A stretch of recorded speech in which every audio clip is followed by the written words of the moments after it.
Assalamualaikum warahmatullahi wabarakatuh. Perkenalkan, nama saya Muhammad Yunus Hidayat. Nama saya Cindy Amelia Gustina. Nama saya Devi Nabila. Nama saya Mustamin Effendi Nasution. Kami dari kelompok 5 akan menjelaskan materi tentang kol-kolah. Baik, di sini saya akan menjelaskan tentang kol-kolah. Kol-kolah adalah memantulkan bunyi huruf tertentu dalam Al-Quran yang disebabkan sukun atau mati asli karena tasdid dan wakof dengan dimatikan. Dalam ilmu tajwid, kol-kolah terbagi menjadi 3, yaitu memantulkan bacaan huruf tertentu disebabkan sukun atau mati asli karena tasdid dan wakof dengan dimatikan. Kol-kolah juga dapat diartikan sebagai suara tambahan atau pantulan kuat dan jelas pada huruf sukun. Dalam membaca Al-Quran, kol-kolah sangat penting untuk memahami agar bacaan terhindar dari kesalahan makna dan arti. Kol-kolah merupakan buku bacaan yang menjadi bagian dari ilmu tajwid. Kol-kolah ini bisa diartikan sebagai sumber tambahan, suara tambahan atau pantulan kuat dan jelas pada huruf sukun. Mengartikan hukum tajwid satu ini dapat dilakukan dengan 2 macam, yaitu kol-kolah sughroh dan kubroh. Baiklah, di sini saya akan menyampaikan macam-macam kol-kolah. Yang pertama, kol-kolah sughroh. Kol-kolah sughroh secara bahasa dapat diartikan kecil.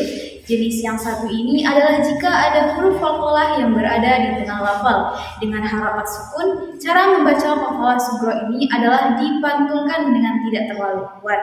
Yang kedua adalah kol-kolah kubroh. Sementara itu, kol-kolah kubroh diartikan secara bahasa sebagai besar. Pengertian kol-kolah kubroh adalah jika huruf kol-kolah yang terletak di akhir lafal, baik secara harakat, sukun, fathah, kasroh, domah, dan tanwin, tetap dibaca wakof. Cara membacanya lebih baik dipantulkan dengan cukup kuat. Jenis kol-kolah ini terjadi apabila terdapat huruf kol-kolah yang dimatikan di akhir kalimat atau wakof. Huruf kol-kolah sughroh dan kubroh sama dengan jenis huruf tajwid lainnya. Kol-kolah sughroh dan kubroh memiliki huruf tertentu. Ada 5 huruf kol-kolah yakni ba, ja, da, to, ko. Untuk mempermudah proses menghafal kelima huruf tersebut, di atas dapat disingkat menjadi baju di toko. Baik, di sini saya akan menjelaskan hukum bacaan kol-kolah sughroh dan kubroh. Hukum bacaan kol-kolah sughroh dan kol-kolah kubroh, Al-Quran tidak bisa dibaca secara sembarangan. Ada aturan dan kaidah khusus yang perlu dipahami melalui ilmu tajwid. Sebagai pedoman hidup yang wajib dibaca, dipelajari, sekaligus diamalkan, Al-Quran tak bisa dibaca secara sembarangan. Ada aturan dan kaidah khusus yang perlu dipahami melalui ilmu tajwid.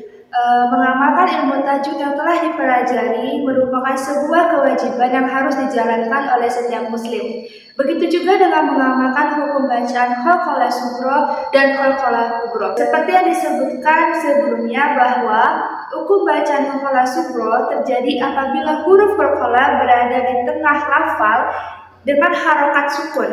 Cara membacanya dipantulkan, tidak terlalu kuat, ataupun pantulannya dibaca tipis. Hukum bacaan kol-kolah kubroh terjadi bila salah satu huruf kol-kolah yang berada di akhir lafal berharokat sukun, fathah, kasroh, domah, dan tanwin.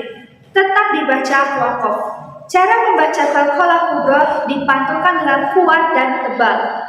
Baiklah, saya akan menjelaskan contoh dari kol-kolah. Yang pertama itu contoh dari kol-kolah sughroh yang terdapat di dalam surat Al-Kautsar ayat 3 yang berbunyi Bismillahirrahmanirrahim. Inna syani'aka huwal abtar. Huruf ba sendiri termasuk dalam huruf kol-kolah, dan huruf ba yang berada di tengah kalimat dibaca memantul dengan tekanan tipis.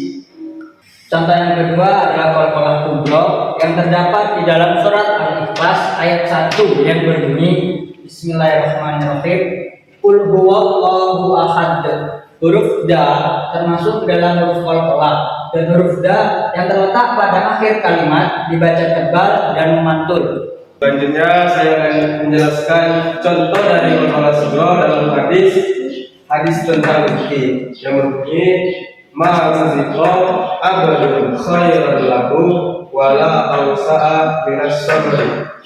Dari hadis ini ada 2 kol-kolah sughroh. Yang pertama abadun huruf ba di sini merupakan contoh dari qalqalah sughra. Yang selanjutnya ada sobri. Ba juga karena qalqalah sughra yakni berada di tengah kalimat dan dipantulkan dengan lembut, tidak terlalu keras.